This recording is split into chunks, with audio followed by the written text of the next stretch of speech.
In this week's episode, we sat down with Sandy Finley. She's a broker associate manager at Remax Dreams Homes. And she brought us into her brand new facility where she hosts her realtors as well as guests, clients, customers. She had a podcast room and she was so incredibly gracious. Everybody there was gracious, just allowing us to do the podcast there, seeing the facility. It was a really great experience. Yeah, it's beautiful.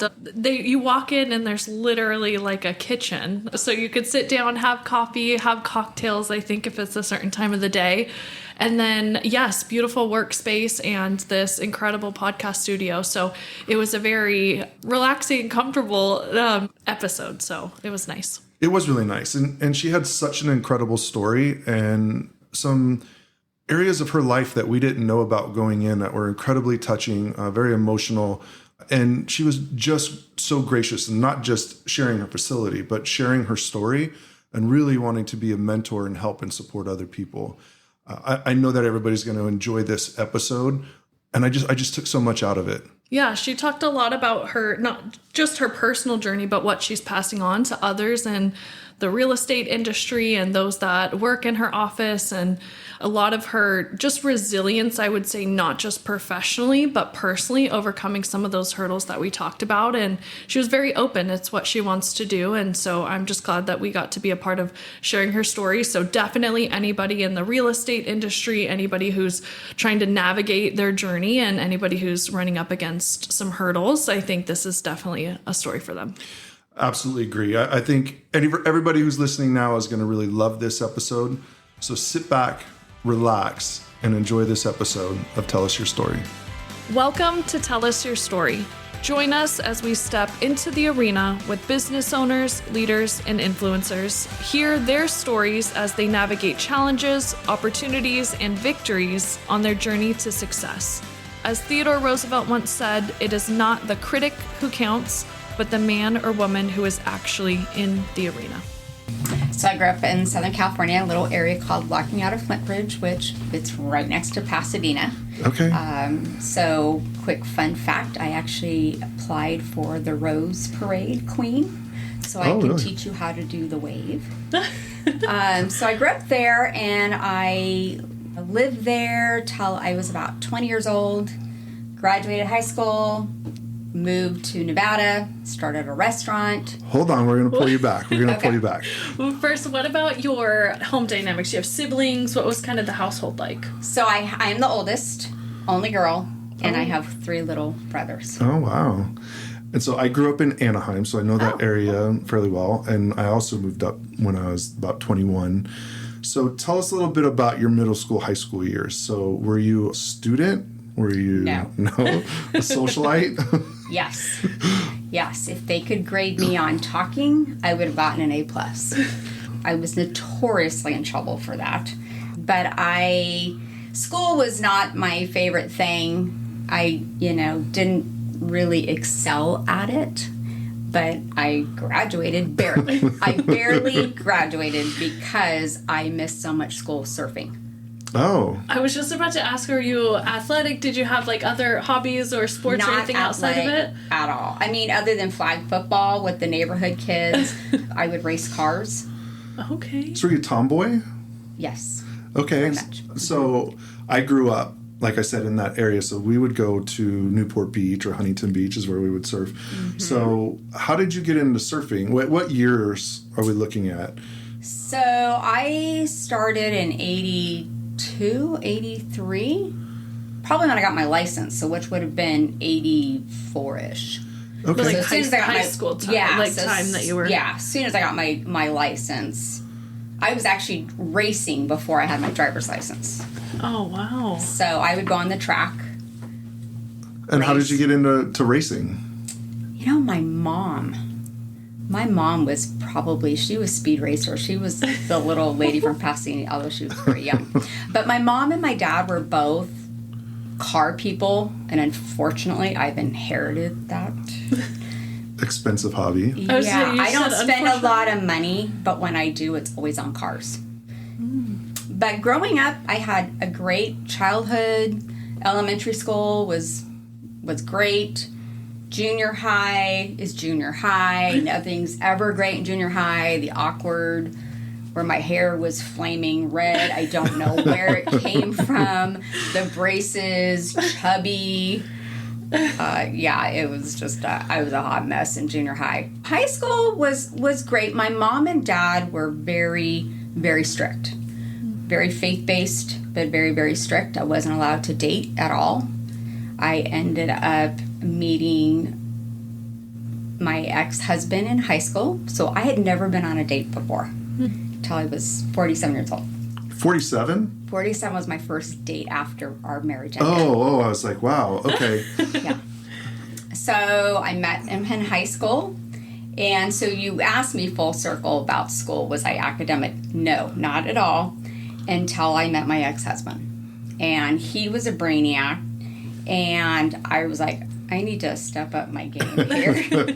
So I did, because I didn't want him to know how horrible my grades were, or just not good study habits at all. So I kind of changed my senior year and pulled it out, but like I said, barely, because I missed so much school because I was leaving school to surf. Yeah, so I'm fascinated. So when I think back to that time, I don't remember a lot of girl surfers.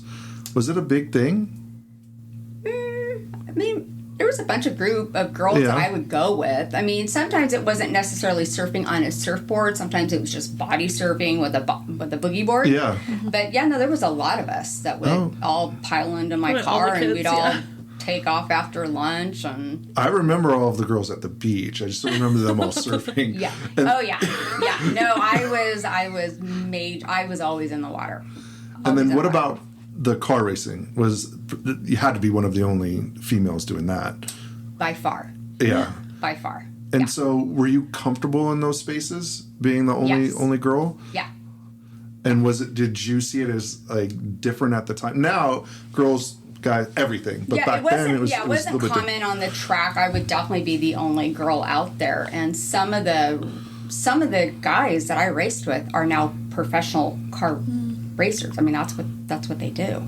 But yeah, at the time, I was very much pedal to the floor, fast as I could go. Were your brothers close in age? Were they kind of apart, or were they? You're kind of just. I do have a spread, and that's a great question. So I do have a spread. So I have my brother that's right next to me. We're 5 years apart. Then my other brother next to him, I think we are 8 years apart. And then my baby brother, I think he and I are 11 years apart. So I had actually already moved out. He was still really young by the time I moved out of the house. Yeah, even your closest at 5 years, you would, school, you're not really in it at the same time, I would say. So there was it was really you, your friends, not so much kind of like the siblings together. Well, not so much my friends, because my mom and dad made me watch the boys. Oh, okay. I was pretty much mom in the house, because mom and dad both worked full time. My dad was a very up-and-coming architect in Los Angeles, very well known, and my mother was running a medical practice for my grandfather, who was a doctor. So they were never home, and then they got involved in some multi-level marketing businesses, and that really kept them away. So I really had to raise the boys until I was about 18. I moved out of home at 18. And so that brings me to the question that I always ask. When you were in high school, did you have like the dream? Did you know what you wanted to do? Yes. Oh, you did? Mm-hmm. Oh, very few people say yes. Mm-hmm. Well, my dad was an architect. So, my dad would always have me help draft with him. Back before there was computers, you had to do it manually. So what my dad would do is he would draft the plans, and I used to color them in.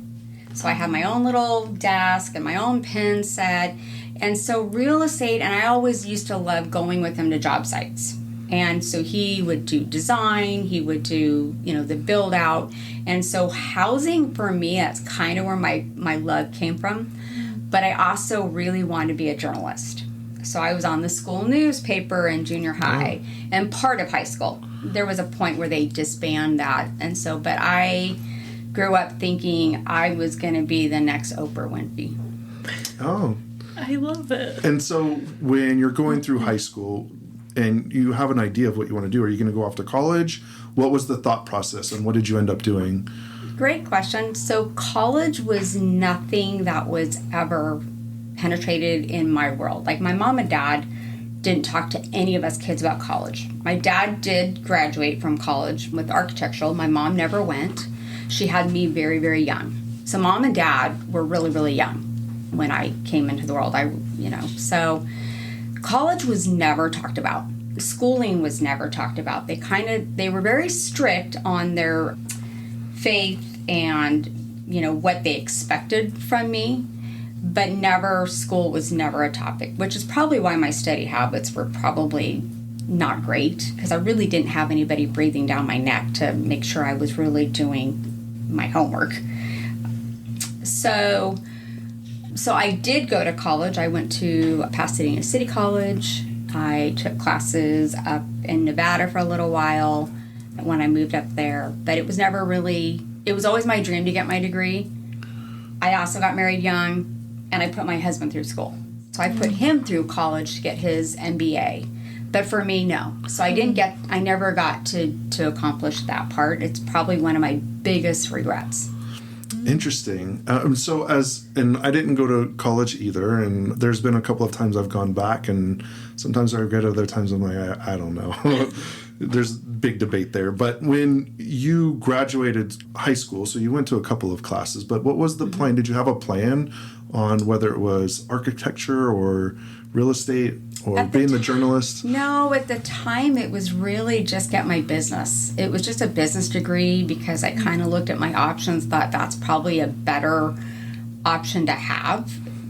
It's more verse, I can probably use it, different things. I wanted also to be a teacher. That was the other thing. I also wanted to be a teacher. In high school, in all 4 years of high school, there was a special needs school right off our campus. And so they had a lot of Down syndrome children.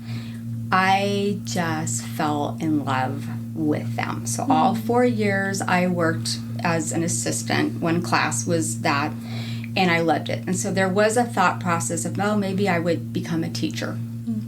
I just didn't have the funds to support myself through a university.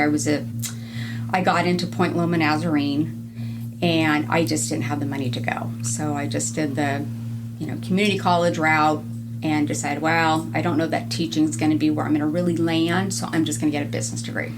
Yeah, I'll say it's very insightful in understanding people and their personalities. So my daughter-in-law, same thing, 4 years of high school, she worked with the special needs, and then she went and got her master's, and that's what she does.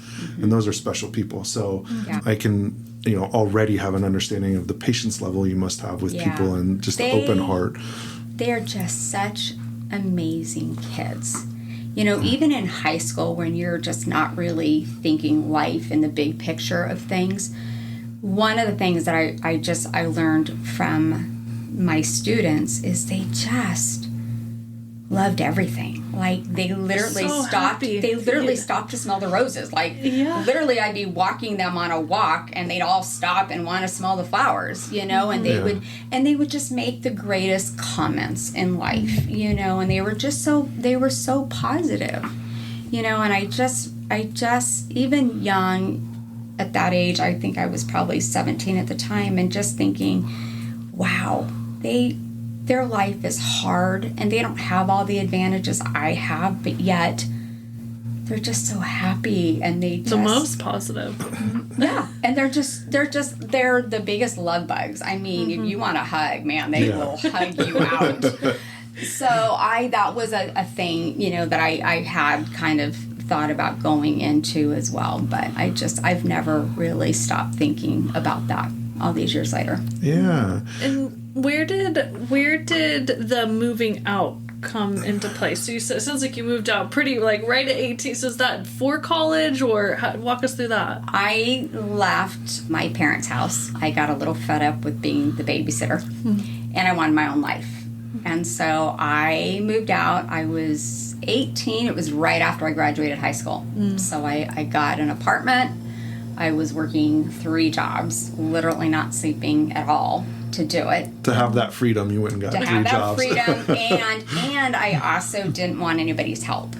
I'm very stubborn in that regard, that I was going to do this and I was going to do it on my own. So I worked 3 jobs, I was working for a workers' comp during the day, waitressing at night, and then would pick up little odds and ends babysitting jobs for people, and did that. And then my mom and dad moved to Nevada. They kind of semi-retired fairly young. They moved to Nevada, and probably about a year and a half later, I and my would-be husband, we ended up moving up there and then starting the restaurant.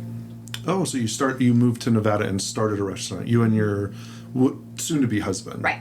And so walk us through that process of, I want to be the next Oprah Winfrey, I want to do architecture, and then you open a restaurant. Yeah, so the journalism thing wasn't going anywhere because I didn't go to school, so I didn't get a journalism degree because there was no college. So I lived up in Incline Village, Nevada. Oh, wow. Beautiful place. Yeah, not too bad, not too shabby.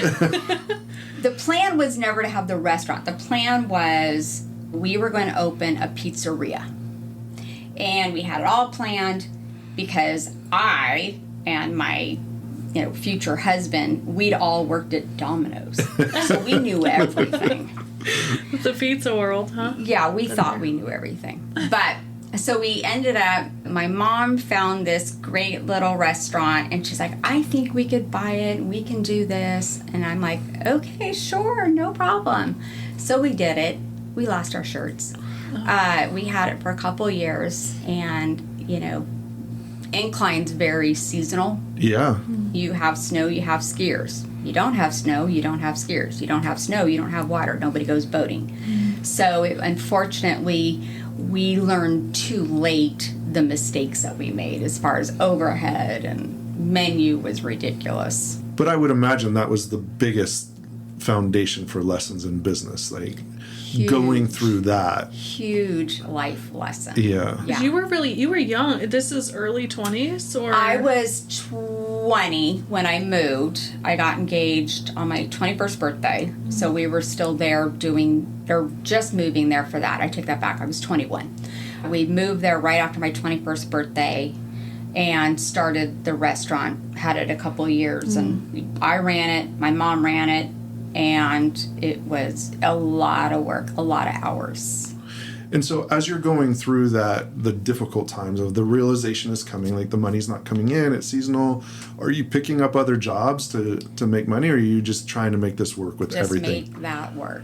Yeah. And then how heartbreaking is it when you're coming to the realization that I'm going to have to shut this down? Like those conversations start, the reality sets in. What did that feel like? It's unfortunate. My mom and dad were the ones carrying a majority of the finances. We worked, we weren't paid, we just lived off tips, essentially, is how we paid our bills. And that obviously, there comes a point where my mom's like, there's no money to have, so we're gonna have to let it go. So they did sell it, and then at that point I moved down the hill to Reno and got a great job down in Reno. Was there for 10 years, and that's where I had my kids. And what job did you go and take? I went into the alarm industry. So I worked for a small family-owned alarm company and was a dispatcher. And then I worked almost every single department in that company. And then at that time, coinciding with that, you're growing your family. So you get married. Get married. And then how many kids? 3. Okay. And ages of the kids now? Okay, so my oldest is 32. I have a 30-year-old, and then I had a 27-year-old who just recently passed away from lung cancer at 27 years old. I'm very sorry to hear that. Yeah. And I want to come back. I will come back to that story. So walk us through that 10 years of going through that company. Do you have a dream? Do you know what you want to do, or are you raising a family? You're happy you're content? So raising the girls, and again, at this time, my husband is still going through college. So he is now at this point, working on getting his degree and then moving on to get his MBA. So I still am working in the alarm company, and I've also taken a part-time waitering, a serving job at a restaurant up there as well, because that's my background. So I mostly did that. Again, school, I took a couple classes here or there. Every time I would enroll, I'd find out I was pregnant, so I really found out that's how conception started. Conception was every time I rolled into college. So I decided That's one way to get out. Yeah, I've decided after the third, I'm like, this enrolling into college stuff isn't working. So I stopped. So yes, still had never really given up my dream of working with people. Because in journalism, that's what I wanted to do. I really saw myself having a talk show because I'm a people person, and I love to hear people's stories. That's why this intrigued me so much. So here we are, here's our talk show. So I finally made it. Here I am. So I really never gave up that dream. I always like to hear definitely of people of interest. I've got a book I've kind of started called Stories from the Sidewalk, where it's just I literally have met people on the sidewalk and asked them their story. So some of them have been homeless that worked around or were living near my offices, and so I'm just kind of like, how'd you get here? So no, I've never given up. I still haven't given up that dream. It's still there. Good. Don't give it up. It's still there. I'm a step forward, but I think my biggest thing is I just love working with people. So going into real estate was one of my dreams. So having the background with my dad, being an architect and homes, and I loved going with him to homes and looking at how he was going to change that home. That was still really inbred into me of what I wanted to do. So real estate for years had been one of my dreams.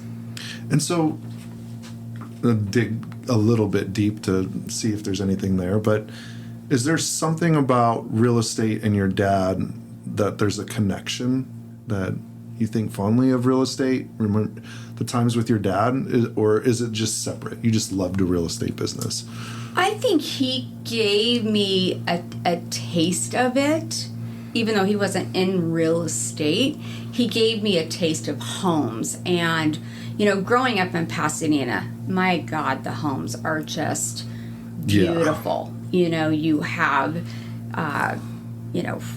Frank Lloyd Wright designs. You have the green, architects. You have so many different types of style. You've got your California Mission type style of design. So I think that probably really helped ingrain that into me. I wouldn't say it's necessarily the catalyst, but I think like a lot of people, they love watching HGTV and doing the homes and how people change homes and styles. Well, that, this was prior to HGTV. There wasn't HGTV when I got started. So I think, yes, it's related, but I wouldn't say it was necessarily the complete basis. I don't. But it might have lit the fire. Yeah, probably. And I don't have any direct correlation with my dad to that. Got it. Okay. And were you starting to, so as far as real estate, so you're working, you have the children, you have the alarm company, you're serving as well. So did you start to dabble into real estate at that time, or did that come later? I did later on. So at one point we moved from Reno, so I'm doing the alarm company. We had a couple moves in between. So we moved back to Los Angeles for a little bit because my husband needed to graduate from Long Beach State versus University of Nevada, Reno.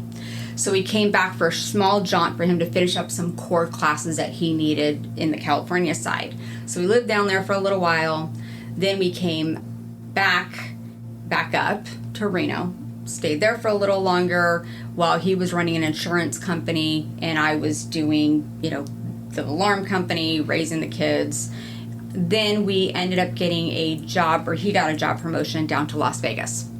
So we landed in Las Vegas for just a couple years, and that's when I dabbled into getting my real estate license. So I actually had started getting my real estate license in Nevada, and then he decided to change careers, or not careers, but change jobs, titles, and so here we are now. So then we got a job offer in Rockland, and this is now where we've been since 2002 is when we landed here. And so the real estate started in Vegas, and then when you got to Rockland, is that what you went full all in? Yes. So by the time we moved to Rockland, my youngest was, I think she was 4. And so when she started kindergarten, that's when I signed up to say, okay, this is my time. And back then, financially, I could do that. You know, we were in a better financial position where I didn't have to work anymore. So that did free me up to actually really start my career. So I started my real estate career pretty late, you know, mid-30s was when I started, and that was my career, and that was that. That was what I knew I was always wanted to do. I just did it, and did it. What year was this? Because I know we've talked to a couple of real estate, and so there's always like the 08-09 situation. So what like year start was it? Would you say? I got my license in 2006. Okay, so very close. Yeah, so I got to learn what the down market was early on. And for me personally, I can only speak for me personally, but for me, it was great, to be honest, because I was able to learn in a market that was slower versus getting your license, starting, and not really having the right tools to be prepared for a crazy market. Because back in those days, prior to, things were going off the shelf very quickly. And I definitely would not have been ready to do that job in the best light for my clients. I wouldn't have had the time to learn what I needed to learn. Yeah, go ahead. And it didn't scare you to go into the industry and have it seem a little bit slower start? I'm sure you're hearing the things that didn't deter you at all. So here's the thing about real estate. If you work and you pound the pavement, it doesn't matter what the cycle is. You have to do the foundation things that you're taught early on. You know, you go to your motivational speakers and all of these coaches are going to tell you your foundations. If you don't do those foundations, then yeah, you're going to be in trouble when it goes slow. But if you are consistent with reaching out to your database, go door knocking. That's how I started. I started door knocking. So for me, when it slowed down, I wasn't that slow because I was really, really working it every single day. And I would bring my girls. My girls got to do that with me. They would work with me. And I have to say, I think it gave them really good business skills too. Yeah, and so I've heard the flip side. And the industry that we're in the insurance industry. So during that 08, 09, there was a lot of people that say, oh, it's just a bad market, I have to get out.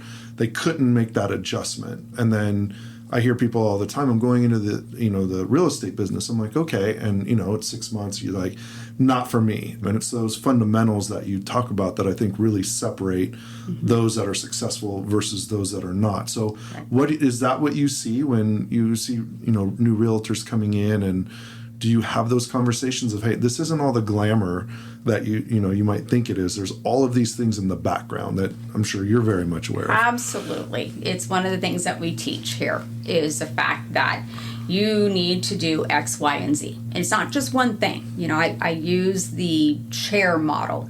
Can a stool stand on one leg? No. Can a stand do 2 legs?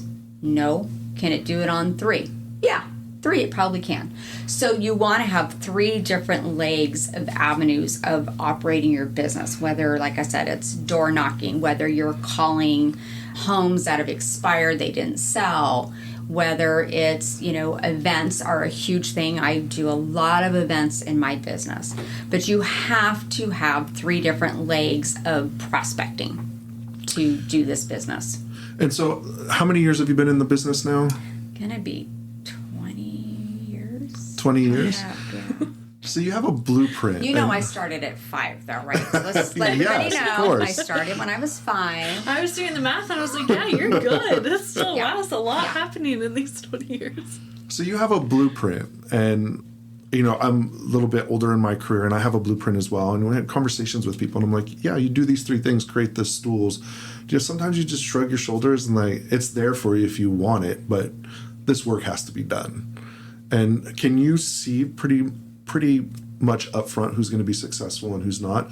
Maybe based on their behaviors, the discipline that they have in what they're doing? I don't know if I would see it necessarily upfront completely. I mean, you can tell there's some people that are going to be go-getters. So yes, you can tell by their body language and how they talk. And so yes, there are some, and then there's some that surprise you. There's some that are super quiet and they're very shy, and you're like, oh boy. But you know what? You can never judge. You just can't judge. Kind of a funny side story about that, actually. So I had a friend of mine who was in real estate, and back when I was raising the girls and we first moved to Rockland and I was thinking about doing the real estate career, and he did pretty well. I met with him one time for coffee, and I said, yeah, I've got my license now, and I'm gonna do this thing. And at that time I had the girls. I was the president of the PTA. I was very involved in friendships. I was, just kind of all over the place. And I remember him sitting across from me and saying he would not bring me on to his brokerage. I said, why not? And he said, you'll never make it in this business. Oh, interesting. You're too busy. Oh. You're two over here and you're two over there. You're not focused. Best thing he ever said. As soon as you started telling the story, I was like, I think this is going to be the one where he told her she couldn't do it. And she proved him wrong. Oh, and I still tell him. It's still an ongoing... Oh, you're still friends? Yeah, we're still friends, yeah. It's still a very ongoing joke. And I remember at one point, it was like a couple, 3 years later, I sent him the reports that come out that shows our status and where we land. And I sent it to him and with a nice note that said, thank you. Thank you. It was just a thank you. Yeah. I love it. I hope he's listening. I'll send it to him. And so I take it you have a competitive side as well. Oh, yeah. And is that helpful in this business, having a competitive edge? If it's done right. Yes, I am very competitive, but not to the point that I'm going to throw somebody else under the bus or tear them down. That's not good business practice, no matter what. So, yeah, I'm very, very competitive with myself, not against others. But I do feel that there is a lot of that in this type of business. I mean, a lot of us, most agents are very competitive. Most of us can't work for somebody else because we don't want to be told what to do. So, there's a right way to be competitive and there's a very wrong way to be competitive. Yeah. And typically in most industries, there's enough to go around. So you can be competitive and do it the right way. Absolutely. Were you doing a lot of it? So let's call it the first, half or 10 years or so. Were you it was you and you were selling places? Were you on a team? Were you working with others? What was that like? Oh, good question. So when I first started, got my license, I actually was what they call a buyer's agent. So I started on a buyer's agent with a couple of agents who actually helped me buy our house here. So I adored them. They are still great agents, but they really showed me some really good skills of how they operated, and I just thought they were amazing. And I'm like, I want to emulate what they're doing. I want to learn from them because I know how they made me feel as a client. So I really bonded with them. I started on their team for all of 6 months, and then I was out there. I was out there door knocking and I was doing all these things, and I don't think they expected me to do that. I think they thought I would just sit back and they'd give me leads and I would take care of the leads, but that's not how I was. I kind of had something to prove. And I think it kind of goes back to my mom and dad because of school was not such a big thing. And I never really felt like because I didn't go to college that I wasn't really going to amount to much. That was kind of what was not ingrained in me, but that's how I took that. So for me to do real estate, I had something to prove to myself that I was somebody. And I also had 3 girls that I wanted to be a role model for. And so I feel that going on that team, as much as they were busy, they really couldn't teach me that much. They didn't have the time because they were super busy. So I had to kind of still had to self-learn. And just I was just a go-getter. And I wasn't going to take any no's for an answer either. And sometimes that's the best way. I'm sure you made mistakes you can think back on, and you make them once and you learn from it. Oh, yeah. I've made mistakes, for sure. And so let's talk about how we get to where we're at today in this business. So you've been in the business for 20 years. And so walk us through the transition to where you're at today and what you're doing today. So like I said, I've been in the business for 20 years. I've been with different brokerages, different broker houses, and then just recently was given a brokerage to run as basically my own brokerage. Although I'm not the owner of the company, he has pretty much given that to me on a silver platter to run.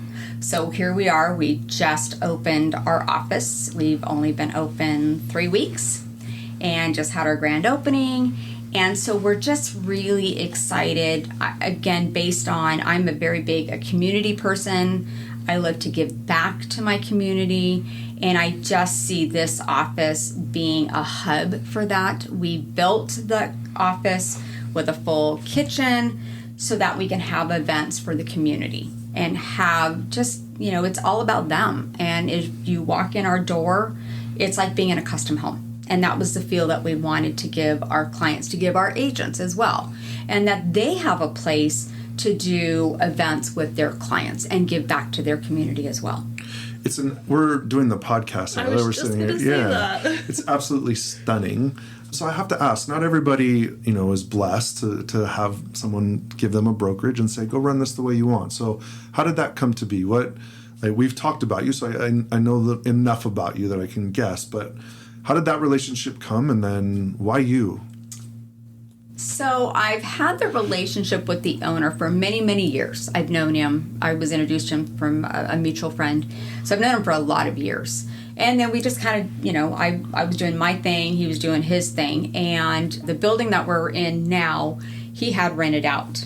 And so he approached me about a year or so ago with the concept of opening up a Remax in Rockland. We talked it through. It turned out the timing just wasn't right for either one of us. And so he extended that lease for the tenant for another year. So fast forward, another year goes by. He calls me, says, guess what? The tenants have given notice. They bought something. I think I'm ready to open this. Are you ready? Well, I was going through the transition, one with my daughter. She was very ill at the time. And where I was previously, it was just really taxing on me. I was managing another company. And so when we started really talking it through, and then we gave him some design ideas for this office, it just blossomed. And it just went into this great concept. And I think he's a little surprised actually what it looks like, because from what we gave him the vision, my business partner and I gave him the vision, and we were cutting out stuff from Pinterest and doing vision boards, and he's just like, okay.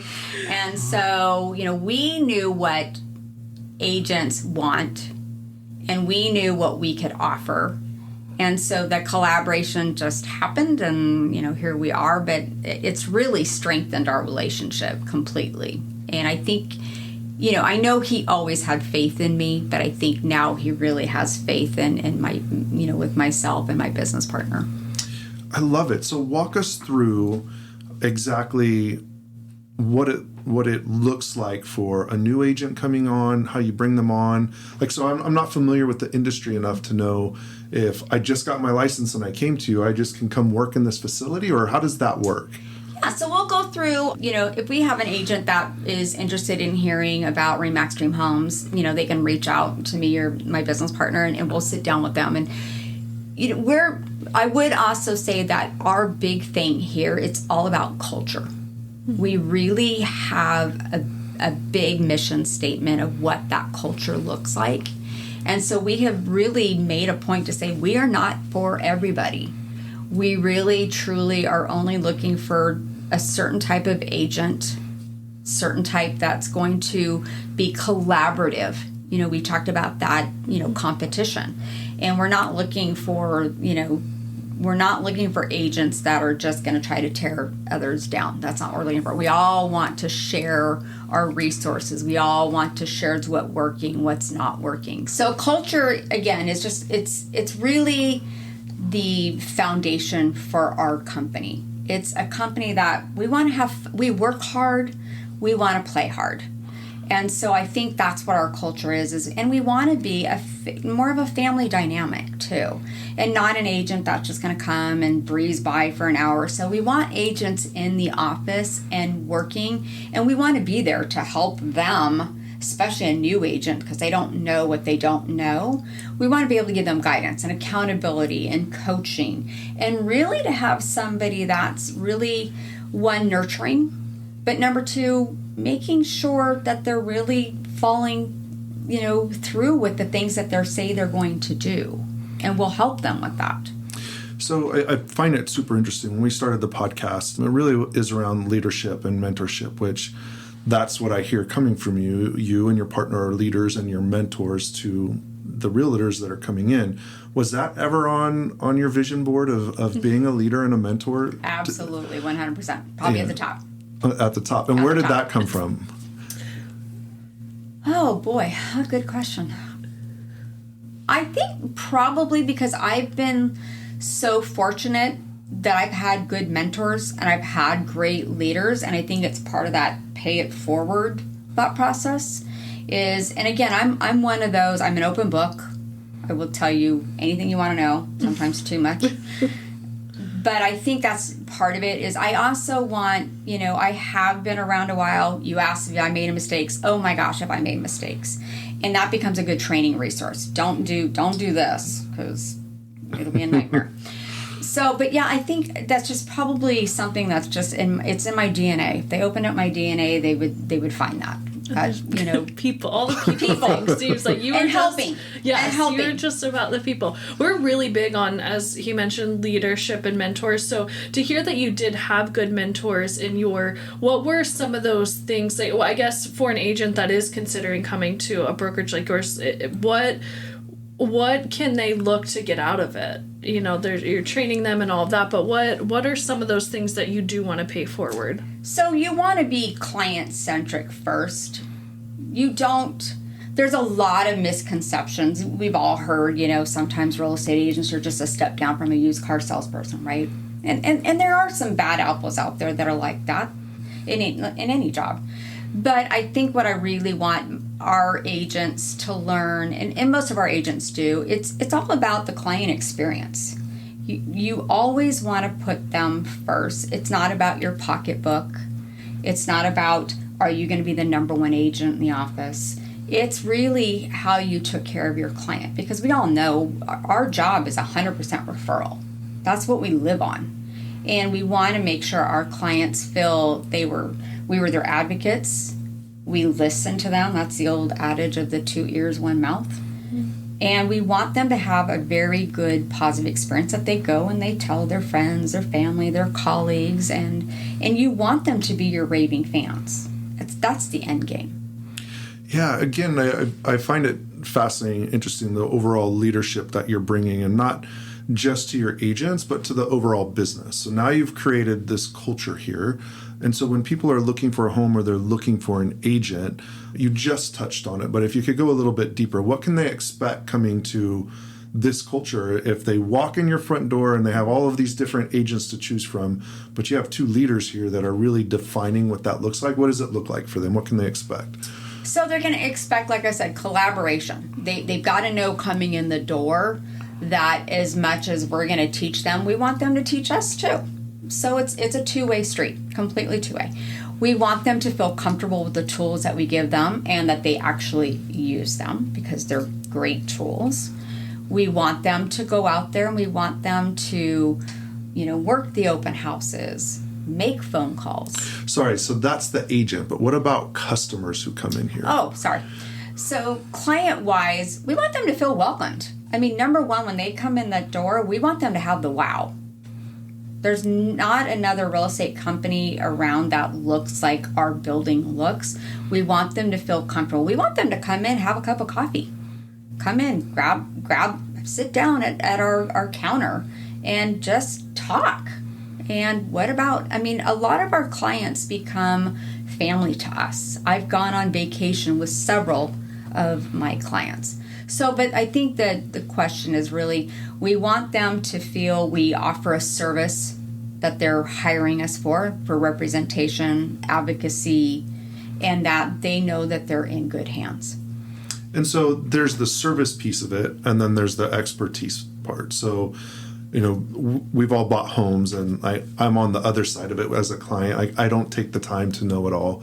You've been doing it for 20 years. You have experts here. So can you talk a little bit about that as far as what they can expect when they're saying, hey, help me out with this market. Is a good market? Is a bad market? What should I be looking at? How do you go through that needs analysis and really dive in? You know, so obviously, you know, if you're coming to me and you're saying, you know, I'm going to put my house on the market, obviously we have tools to do numbers, and then we have a marketing packet, a media packet that we put out for you to tell you how we're going to market your home and pricing. But I think what's most important is for our client is being realistic.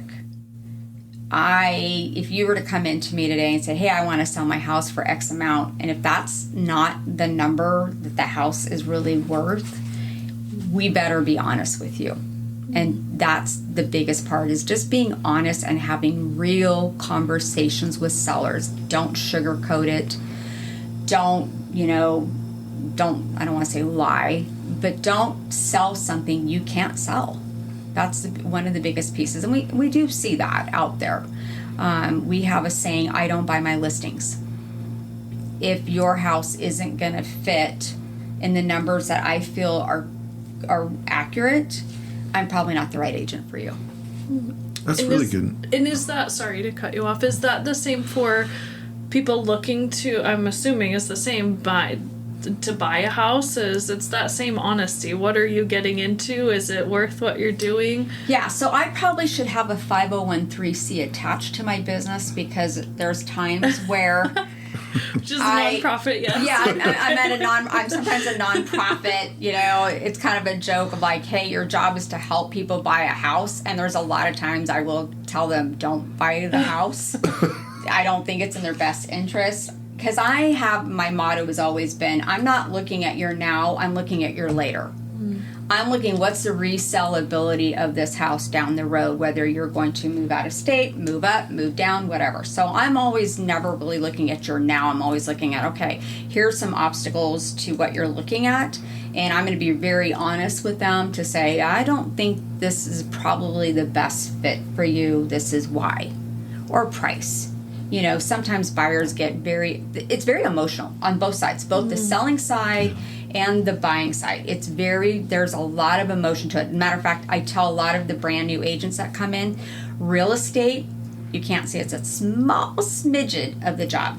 Psychology, all of it. Because you're dealing with people's money. You're dealing with, you deal with a significant other. One significant other loves the house, the other significant hates the house. And then you've got the battle of the wills, right? And you've got to kind of stay neutral, but kind of help guide. We're very much guidance counselors.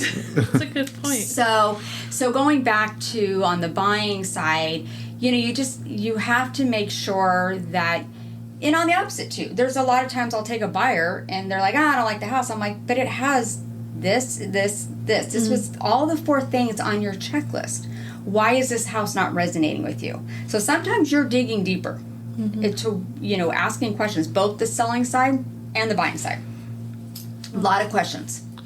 And so how long I know this just opened up 3 weeks ago. How long did it take you to get everything in place, this facility? We started construction in, I think, December or January, actually. So it's taken a little time, about 6 months. And so I know you've poured your career into it and you've poured your time into this. So I do want to ask you about your daughter, because when we talked earlier, you said this really helps you get through it. Yeah. So can you tell us your daughter's name and what happened? Yeah, so her name is Kendall, and she was diagnosed late August. She went into the hospital. She had some back pain, and she went to the hospital, and I got a phone call that they had found a mass on her lungs. and at that time said, oh, they thought it could be cancerous. So there was more testing done, and turned out she was diagnosed with an extremely, extremely rare aggressive cancer called nut carcinoma. And the longest living survivor is typically 12 months. And so she did all the things, the radiation, she did the chemo, but unfortunately, the more they did, the more it would grow. It just kept growing, and the tumors were getting bigger and bigger, and eventually it ended up spreading to her fluids around her heart.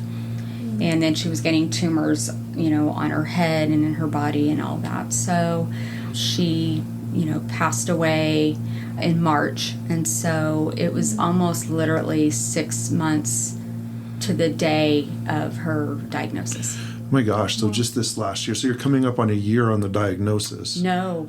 August of last year. So this will be 1 year when you came up on the diagnosis. In August, yes. In August. Yes. And so while you're building your dream, you're going through a nightmare. So the dream hadn't happened yet. So in August, we hadn't talked it out yet. I think I met with the owner sometime around fall. It was around October, November when we sat down again and said, this is what's going to happen. The tenants are going to leave in January. So I think this is what we're going to do. Are you ready? So by that time, yes, it had happened. Her diagnosis had happened, but nothing with the office was really happening because we had to go through the construction part. So I was still actually working for another brokerage, running another company for another brokerage out of the area, and was still doing that through to January. And then once Kendall got sicker and sicker, my mental health was really dissipating. I knew I wasn't being the leader I needed to be. And so I took a step back and just said, hey, I'm going to take a leave of absence. I knew that this was happening. I mean, I knew this was happening. The other company knew it was happening too. They were fully aware that this was what my next plan was going to be, but they needed a transition period to get a new person to take my place.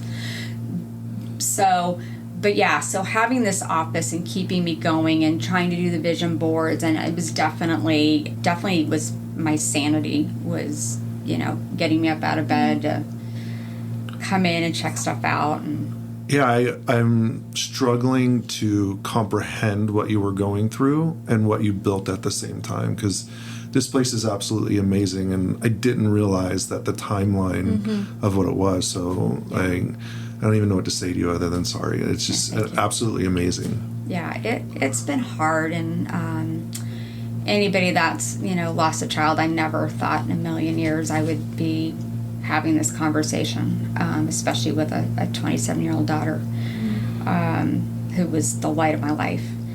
But I'm so,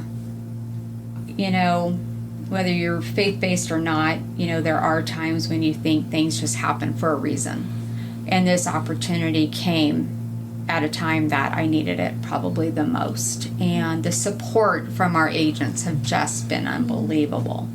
And like I said, it's one big family. And that's, even though we're kind of running the show, that doesn't mean we don't accept the love from others, and it's not a sign of weakness. It's not a sign of weakness to have a bad day. It's not a sign of weakness that I will tear up.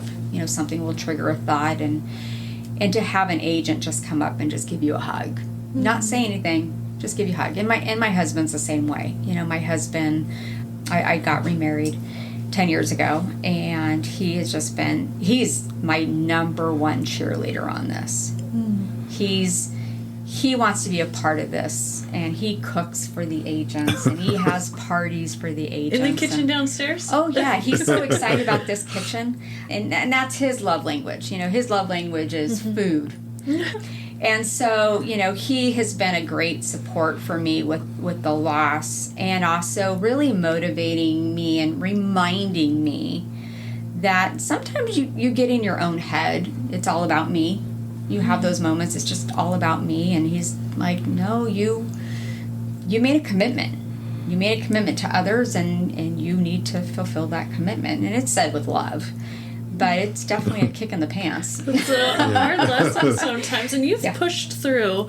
I mean, that's incredible to push through something that's so hard. I think as you were talking about the culture that you're aiming for, it's so important that the people running it have that deeply embedded, and I feel like you just are giving this, it's just this understanding, it's this hard work, it's the people side, not just business, all of that. So definitely commend you on that. I think this will end up being expanding. You know, there's a reason I'm going through this. And again, we've talked about like to being a leader, I like being a mentor, and I have a feeling that, oh boy, this is another calling I'm going to be given, So, and that's maybe helping others that are going to go through what I'm going through. And I don't have those answers yet. It's still too fresh, but I definitely, feel that I've had some things in my past that I know, that I need to use for good.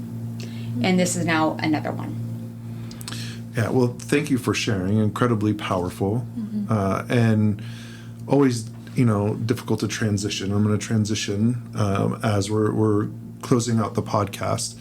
And incredible just overall story, and I love asking this question. This is our staple questions, and I'm interested to hear. I'm always interested to hear. So I'm interested to hear.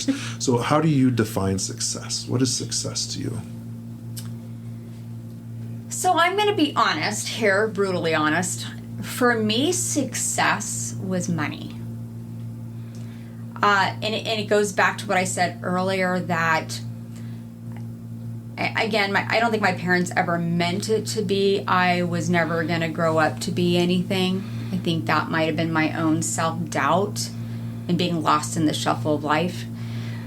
But I would say, because I didn't go to college, I didn't think I would ever be successful, financially successful. So when I started, although that wasn't really my real thought, I just loved looking at houses that everybody, that's the funny part. Agents always say, I love looking at houses. And I'm like, yeah, well, wait till you get into the thick of it. Because the house part, it's the paperwork that will drive you crazy. So success for me was in my own head of what was money. For me, when I started, was I could prove something to everybody, that I could be successful, and my parents were very successful financially, and my in-laws were very successful financially. So I had that to prove to myself. But now success to me really means, when I go to bed at night, what did I do today that changed hopefully somebody for the better? Did I make a client feel better about their home? Did I give a lesson to my girls? Did my husband feel loved today? So for me, that's success for me. What am I doing for others? It's an evolution. You went through an evolution, which I absolutely love. So I can relate in I didn't finish college. I went into the military. I had a chip on my shoulder. I was, by all, outside, very, very successful if you looked at the bank account and everything. But I always had a chip on my shoulder till I evolved, and my definition of success changed, which is around family and things like that. I still want money, but it's not the definition. So I absolutely appreciate your candor, and I love your answer. Hey. And we ask that to a lot of people, and we always talk about the progression that it changes a little bit.